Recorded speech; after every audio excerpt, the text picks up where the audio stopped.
Dámy a pánové, zeptám se, máte někdo třetí návrh?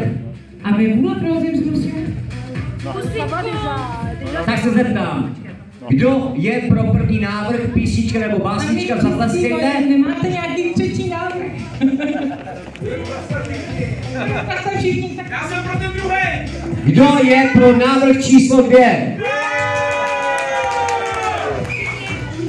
Já se zeptám,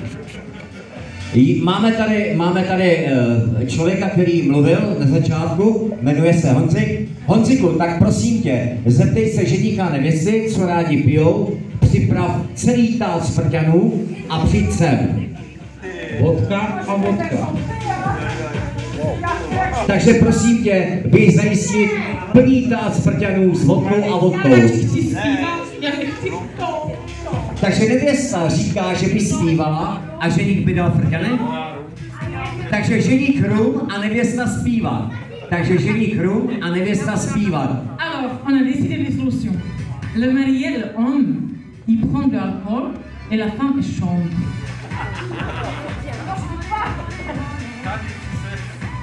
Dámy a pánové, mám pro nevěstu a pro ženicha připravených celkem jenom málo, 34 otázek. 34. Il a préparé pour nous 34 questions. Donc, ça veut dire 34 petits apéros. Là, nous allons voir plus loin. C'est fini là. Tak, dámy a pánové, já se zeptám nevěsty, protože většinou nevěsty to ví, jak dlouho vůbec jsou spolu. Takže Káťo, já se tě zeptám, jak dlouho jste s Marcelem spolu? 11 let. 11 let.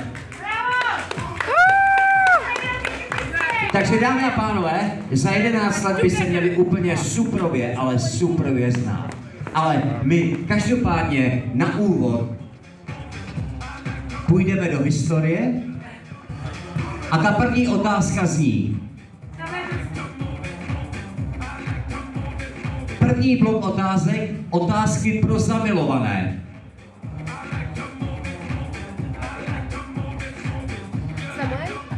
Kdo koho zbalil?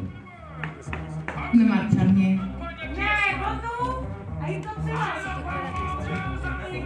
C'est qui la première fois? C'est qui a, comment je peux dire, il a dit qu'on va être ensemble. C'est qui a été la première fois? Kdo koho zbalil?